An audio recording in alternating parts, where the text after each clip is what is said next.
গ্রামের নাম ছিল নূরগঞ্জ। নামের মধ্যে নূর থাকলেও বাস্তবে সেই নূরের ছোঁয়া খুব কমই চোখে পড়ত। মানুষগুলো ব্যস্ত ছিল দুনিয়ার হিসাব নিয়ে। কে কত জমি কিনল, কে কত বড় বাড়ি করল, কার ছেলে বিদেশ গেল, এসব নিয়েই সকাল থেকে রাত পর্যন্ত আলোচনা চলত। মসজিদের মিনারটা দাঁড়িয়ে থাকত নীরবে। আজানের ধ্বনি অনেক সময় বাতাসে মিলিয়ে যেত, মানুষের হৃদয়ে পৌঁছত না। এই গ্রামেই থাকত একজন যুবক, বয়স ৩০ ছুঁই ছুঁই। নাম তার ফারহান। ছোটবেলায় মক্তবে কোরআন শিখেছিল, বাবার হাত ধরে মসজিদেও গিয়েছিল বহুবার, কিন্তু সময়ের সাথে সাথে সেই অভ্যাস হারিয়ে গেছে। বাবার ইন্তেকালের পর সংসারের দায়িত্ব কাঁধে এসে পড়েছিল। মা, স্ত্রী আর একটি ছোট মেয়ে, এই ছিল তার পৃথিবী। জীবনের চাপ, দুনিয়ার দৌড় আর অর্থের চিন্তা তাকে ধীরে ধীরে নামাজ থেকে দূরে সরিয়ে দিয়েছিল।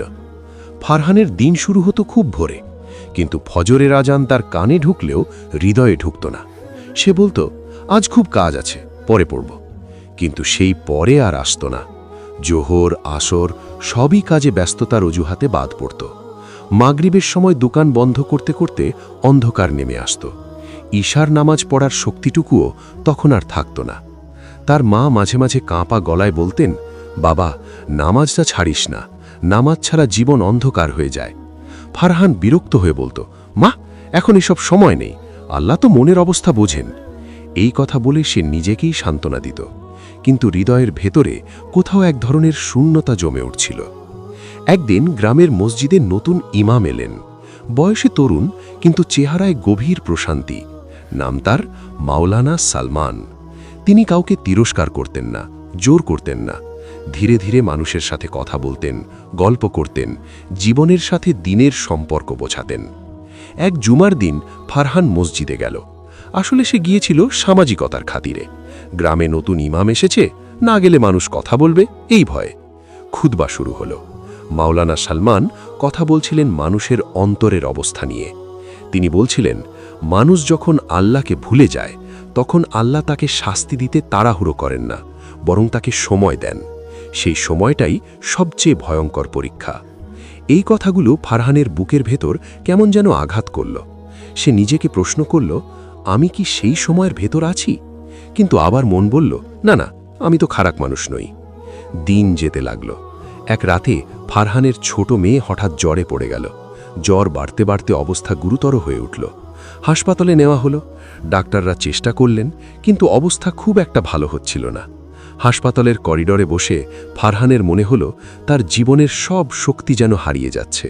টাকা, ব্যবসা, দুনিয়ার হিসাব সবকিছু তুচ্ছ মনে হচ্ছিল। সেই রাতেই সে বহুদিন পর আল্লাহর দিকে হাত তুলল। ভাষা গুছানো ছিল না, দোয়ার আদব জানা ছিল না, শুধু চোখের পানি আর ভাঙা হৃদয় ছিল। সে বলল, হে আল্লাহ, আমি অনেক দূরে চলে গিয়েছিলাম, তুমি যদি আমার মেয়েকে সুস্থ করে দাও, আমি তোমার পথে ফিরে আসব। পরদিন সকালে মেয়ের জ্বর কমতে শুরু করল। কয়েকদিনের মধ্যে সে সুস্থ হয়ে উঠল। ডাক্তার বললেন, এটা অনেকটাই আল্লাহর রহমত। এই কথাটা শুনে ফারহানের চোখ ভিজে উঠল। সে বুঝল আল্লাহ তাকে ডাকছেন। সে বাড়ি ফিরে প্রথম যে কাজটা করল তা হলো গোসল করা। তারপর বহুদিন পর নামাজে দাঁড়ালো। প্রথম সেজদায় গিয়ে সে আর উঠতে পারছিল না। মনে হচ্ছিল এই সেজদাতেই সে হারিয়ে যেতে চায়। এতদিনের জমে থাকা অপরাধ বোধ, অবহেলা, গাফিলতি সবকিছু চোখের পানিতে ভেসে যাচ্ছিল। এরপর থেকে ফারহানের জীবন ধীরে ধীরে বদলাতে শুরু করল। সে নামাজের সময় কাজ বন্ধ রাখত। দোকানে একটা ছোট বোর্ড ঝুলিয়ে দিল, নামাজের জন্য সাময়িক বন্ধ। প্রথমে মানুষ হাসাহাসি করত, কেউ কেউ বিরক্ত হতো, কিন্তু তার ভেতরের শান্তিটা এত গভীর ছিল যে বাইরের কথাগুলো তাকে আর নড়াতে পারত না। রমজান এলো। আগের বছরগুলোতে রোজা রাখত অনিয়মিতভাবে। এবার সে নিয়ত করল পুরো মাস রোজা রাখবে। সেহরির সময় ঘুম ভেঙে যখন সে ফজরের জন্য মসজিদে যেত, মনে হতো অন্ধকারের ভেতর দিয়ে আলোয় হাঁটছে। তার মা ছেলের এই পরিবর্তন দেখে নীরবে কাঁদতেন আর আল্লাহর শুকরিয়া আদায় করতেন। মাওলানা সালমান একদিন তাকে বললেন, আল্লাহ যাকে হেদায়েত দেন তাকে মানুষের জন্য রহমত বানিয়ে দেন। নিজের পরিবর্তনের সাথে সাথে অন্যদের জন্যও চিন্তা করো।